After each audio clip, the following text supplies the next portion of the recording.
Tell me, Dr. Freeman, if you can. You have destroyed so much. What is it exactly that you have created? Can you name even one thing? I thought not.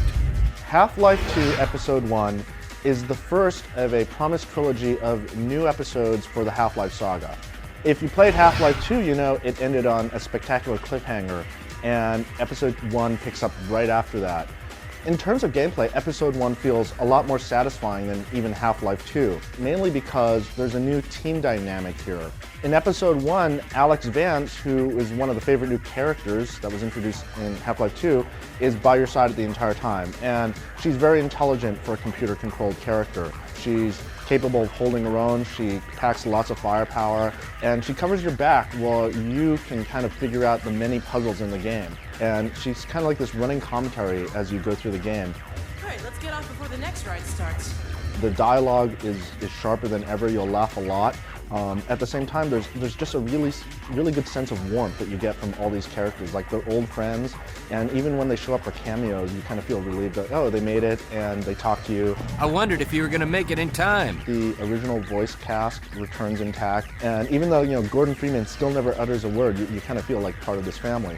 Throughout the game, you'll be battling around City 17 and the Citadel, and, I think if there's one little thing you can say about Episode 1 is it's a bit familiar in that respect. I mean, if you've played Half-Life 2, you'll feel a strong sense of deja vu at times. Many of the enemies and the weapons remain the same. There are a couple notable new additions. The biggest one perhaps are what are called Zombines, which are Combine soldiers who have been zombified by head crabs. There's some new behaviors. You'll see Combine soldiers rappelling off buildings, which is really cool when you see just a bunch of them come at you like that.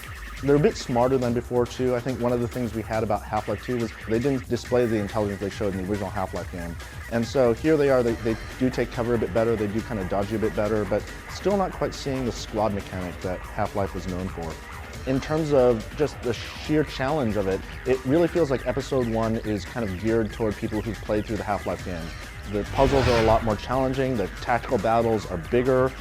Oftentimes you will have battles that are also a mix of puzzle solving too.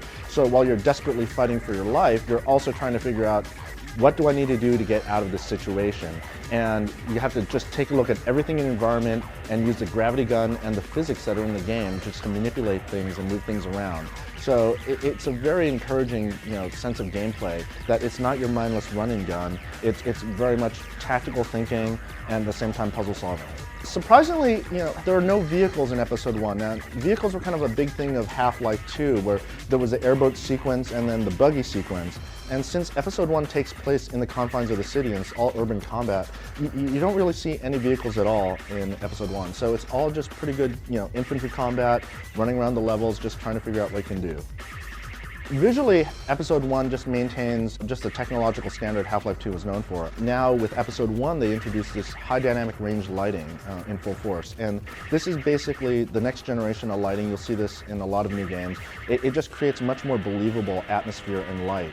Even though while the levels remain pretty much the same, they look a lot better just thanks to the light. You get the feeling playing Episode 1 that this is the kind of game that Half-Life 2 should have been. It just feels so much better in all regards. The only real criticism you can kind of have is that it's over before you know it. This is kind of deliberate. It is an episode. It's not meant to be a full-length game.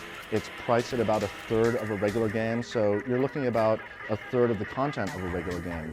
The good news, at least with the episodes, is that in theory, Valve will be able to get these out faster, and we won't have to wait too long for the next set of answers in Episode 2, which is tentatively scheduled to release later this year.